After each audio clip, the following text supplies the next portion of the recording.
Assalamualaikum warahmatullahi wabarakatuh. Hadis asyara an Abi Hurairah radhiyallahu ta'ala anhu anna rajulan sa'tamani rajul seorang laki-laki qala bin Nabi sallallahu alaihi wasallam ausini qala kanjeng Nabi la taghdab faradta miraran qala la taghdab rawahu Bukhari. Satu hadis yang mana diriwayatkan dari Abu Hurairah radhiyallahu anha, sesungguhnya ada seorang laki-laki yang datang kepada Rasulullah. Qala, laki-laki ini berkata kepada Rasulullah, Nabi sallallahu alaihi wasallam, ya Rasulullah, ausini, berilah aku wasiat ya Rasulullah, berilah saya nasihat yang mana nasihat ini bisa manfaat untuk agamaku dan untuk mendekatkan diriku takarub kepada Allah Subhanahu wa ta'ala. Qala, maka dijawab oleh Rasulullah, la taghdab, dijawab oleh Rasulullah dengan kata-kata la taghdab, yang mana artinya adalah jangan marah. La taghdab, kamu jangan marah. Kalau datang miraran, sehingga seorang laki-laki ini mengulang-ulang apa yang dikatakan ausoni ini. Ya Rasulullah, berilah wasiat nasihat untukku, yang mana nasihat itu bisa manfaat untuk agamaku dan untuk mendekatkan diriku kepada Allah Subhanahu wa ta'ala. Maka dijawab lagi oleh Rasulullah dengan kata-kata la taghdab, jangan marah. Sehingga berulang-ulang dijawab lagi oleh Rasulullah, la taghdab, jangan marah. 3 kali dijawab oleh Rasulullah, jangan engkau marah. Artinya para rawuh, bisa juga seorang laki-laki, seorang laki ini memang orangnya pemarah barangkali, sehingga Rasulullah ini memberi nasihat, engkau jangan marah. Maka para ulama ini menafsirkan arti di dalam marah ialah bergetarnya hati atau darah ini di dalam qalbu, di dalam hati ini adalah darah yang mendidih. Ini adalah marah, darah yang mendidih sehingga berpengaruh kepada zahir maupun batin seorang yang marah. Ini adalah. Maka di dalam dawuhnya Rasulullah sallallahu alaihi wasallam, al-ghadabu yufasidul iman kama yufasidul sadrul asal. Perkara yang marah itu bisa merusak iman seperti merusaknya cuka kepada madu. Jadi marah ini bisa merusak keimanan kita kepada Allah. Ketika dia marah, maka akan muncul daripada sifat yang jelek, sifat yang tercela. Dari lisannya keluar mencela, dari hatinya akan keluar sifat hasud, sifat dengki, bahkan sifat dendam. Ini asalnya daripada marah. Maka Imam Ja'far Shadiq mengatakan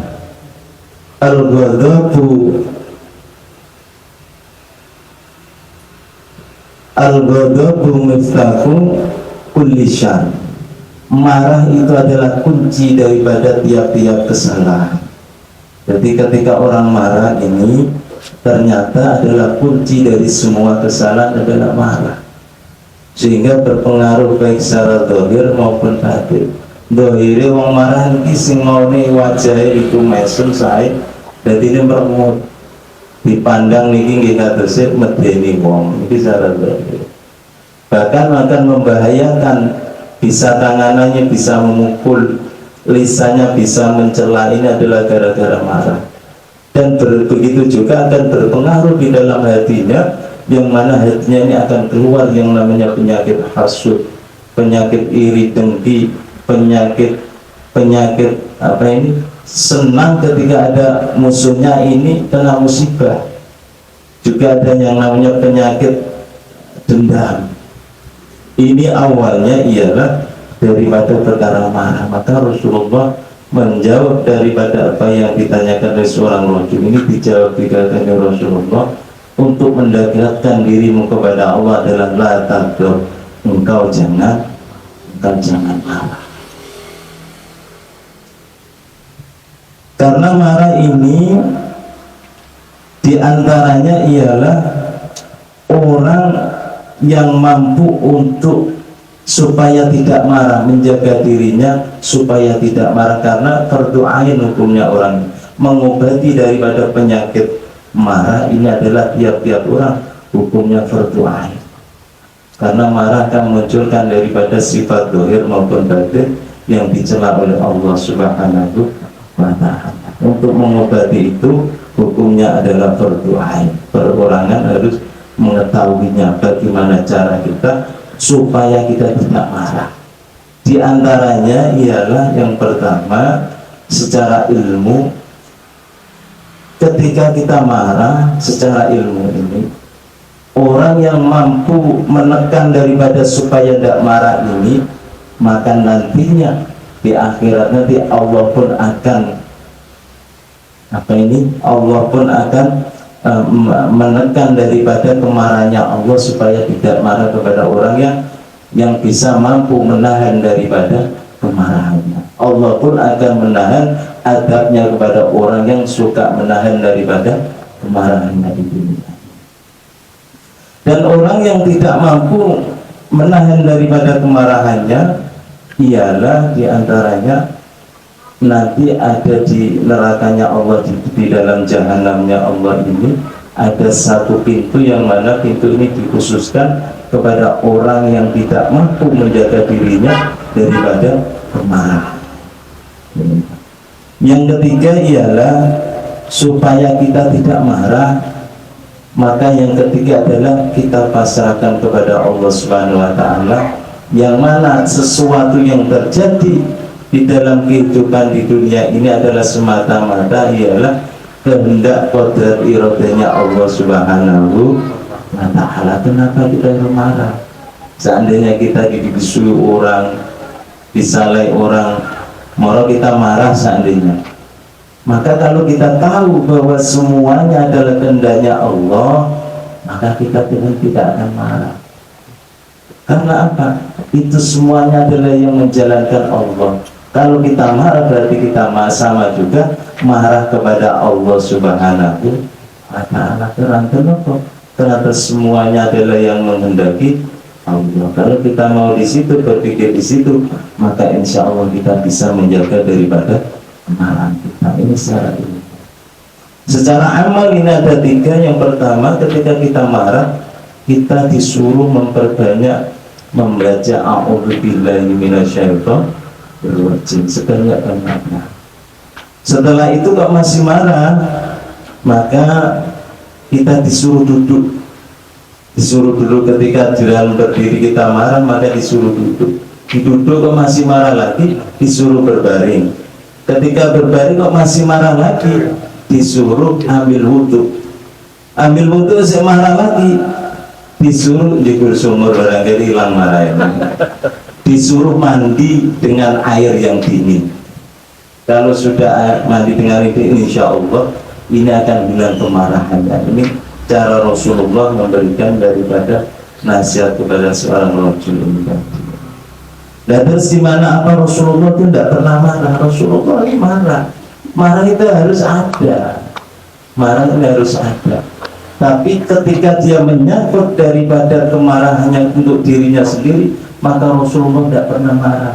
Rasulullah itu ketika sholat dikasih kleptong, Rasulullah pernah ditarik sebenarnya sehingga lehernya ini memerah. Rasulullah yang pernah dicaci maki, tidak pernah marah ketika itu menyangkut daripada dirinya. Tetapi ketika menyangkut daripada kemungkaran, menyangkut kepada agamanya, menyangkut dengan Allah dan Al-Quran, seandainya ini dihina, maka Rasulullah pun akan memerah, wajahnya akan marah. Dan ini namanya ghadabu lillah, marah yang mendapatkan daripada pahala di sisi Allah Subhanahu wa ta'ala. maka titiknya di dalam marah, yang mana marah ini diridhoi Allah, yaitu marah yang dikendalikan dengan akal dan agama. Ketika marah itu dikendalikan dengan akal dan agama, inilah marah yang disuruh oleh Allah Subhanahu wa Ta'ala. Marah itu harus, ketika orang tidak ada marah, seandainya satu, ini marah yang dicela. Orang yang tidak punya marah tapi dicela oleh Allah ada, yaitu ketika ada seorang istri digoda orang atau anak perempuan kita, ada yang menggoda kita kok tidak marah, ini namanya dayus, yang mana tidak pernah mencium daripada baunya surga. Kita harus marah, karena apa? Ini disuruh agama untuk marah. Terus yang kedua ialah kita juga tidak boleh marah ketika itu berlebihan di dalam marah. Maka marah yang dibolehkan tadi, yang mana marah itu adalah yang dikendalikan oleh akal dan dikendalikan oleh agama, maka inilah yang marah yang diridhoi oleh Allah Subhanahu wa Ta'ala. Alhamdulillah, sedikit mudah-mudahan bisa kita ambil manfaat barokahnya, menjadi muhasabah kita di dalam kehidupan sehari-hari kita. Kurang lebihnya nyuwun ageng pasami bina sholatul mustaqim. Wassalamualaikum warahmatullahi wabarakatuh.